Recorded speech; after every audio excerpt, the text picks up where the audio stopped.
최근 뭐 맥도날드, 롯데리아, 버거킹 등 대형 햄버거사에서 토마토가 빠졌습니다. 이 빠진 햄버거가 등장을 하면서 많은 사람들의 눈길을 끌기도 하고요. 이게 올여름 최장 기간의 장마, 또 엄청난 비가 왔죠. 그리고 세계 태풍이 연이어 강타하면서 토마토 작황이 이례적으로 좀 악화됐다고 합니다. 그러다 보니 토마토 값이 뛸 수밖에 없게 2배까지 뛰었고요. 토마토가 들어가지 않는 햄버거가 등장할 수밖에 없었다. 이런 해석 결과가 나옵니다. 지난번에도 장마로 인해 채소, 과일 가격이 폭등하고 있다는 소식 전해드린 적 있는 것처럼 이제는 뭐 기후변화가 우리의 먹고 사는 문제에까지 영향을 주고 있는 겁니다. 자, 오늘은 그래서 기후변화와 먹을거리에 대한 이야기 해볼까 하고요. K외대 반기성 센터장과 이야기 나눠보도록 하겠습니다. 어서 오세요. 네, 안녕하세요. 햄버거에 저는 솔직히 토마토가 들어갔는지 안 들어갔는지 잘 몰랐거든요. 좋아하세요? 저는 정말로 토마토 좋아합니다. 어, 제가 이제 여행 가서 호텔 조식 때 예. 토스트와 토마토 이 두 개만 있으면 끝입니다. 어, 이게 저는 이 빵과 토마토는 케미가 정말 좋은 것 같아요. 예. 그런데 이제 말씀하신 것처럼 올여름 최악의 장마로 토마토 가격이 너무 올랐죠. 한국농수산식품유통공사 농산유통정보에 따르면은 지난 9월 말 기준 토마토 가격은 10kg입니다. 평균 도매 가격이 62,660원이었어요. 이게 지난달 한 달 전보다 한 달 전에 29,908원보다 2배 이상 가격이 급등을 했죠. 예. 그러다 보니까 토마토를 뺀 햄버거를 팔게 된 건데요. 햄버거 프랜차이즈 업계는 대안으로 일부 햄버거 가격을 인하해 주거나 또 야채나 음료 쿠폰을 증정하는 등 궁여지책으로 소비자들을 좀 달래고 있는데요. 롯데리아는 토마토 없는 햄버거 세트 시리즈 메뉴를 만들어서 가격을 300원 인하 중이고요. 맥도날드도 소수 매장에서 토마토가 없는 햄버거를 제공하는 대신에 음료 쿠폰을 지급 중에 있습니다. 버거킹 역시 토마토 제공이 어려울 시 해당 제품에 들어가는 소스 및 야채류를 더 추가해서 제공하고 있습니다. 저 같은 경우에 토마토 안 주고 그냥 케첩 좀 뿌려주면 잘 모르는데 이거 굉장히 민감하신 분들 그리고 드시는 분들 많이 있더라고요. 뭐 센터장도 말씀해 주셨으니까.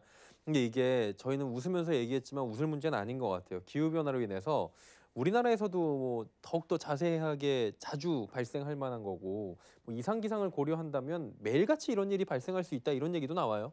그렇습니다. 이제 기후 변화로 사실 우리나라 같은 경우 올 여름에 아주 최장 또 장마를 최악 봤죠. 이게 정말 장마로 이런 것들이 비롯된 거긴 하지만 세계적으로 본다면 이런 일들이 계속 반복되면서 발생한 이상 기후의 전형이라고 할 수가 있어요.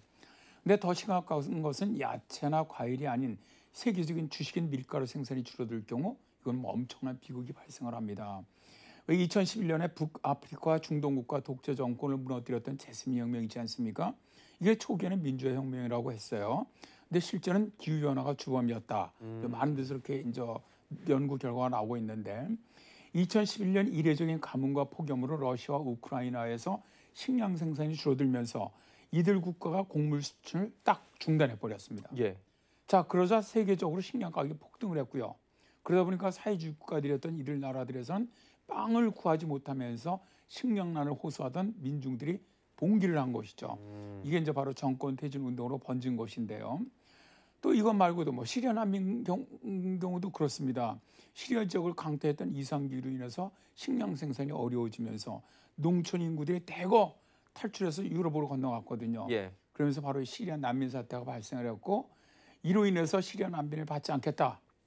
그러면서 영국이 유럽 연합을 탈퇴하는 블랙시트를 선언하게 되게 됐죠. 와, 이게 결국에는 정말 어떤 나비 효과가 됐을 수도 있고요. 우리가 알기로는 뭐 시리아 난민 사태나 제스민 혁명이 기후 때문이었다라고는 받아들이기 어려웠는데 이렇게 듣고 보니까 결국 이상 기후가 만든 것 같아요.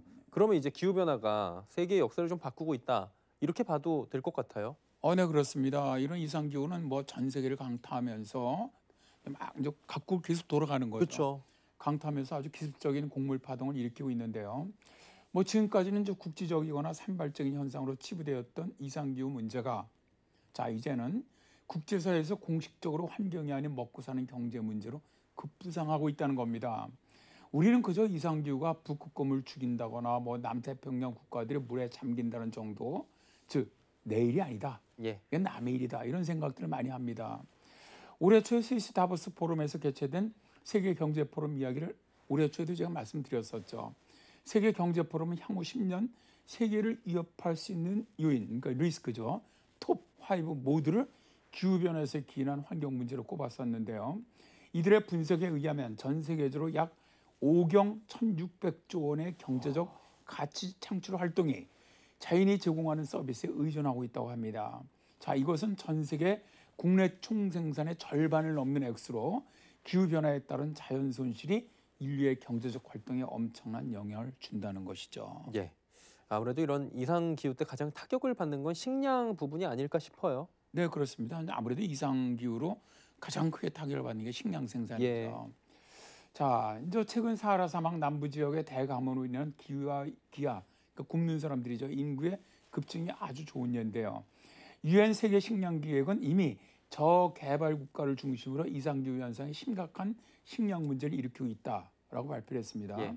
세계 식량 기획에 따르면 2018년에만 지구상에서 굶주리고 있는 기아 인구는 무려 8억 명이 넘습니다. 그리고 이 숫자는 매년 크게 증가하고 있다는 건데요.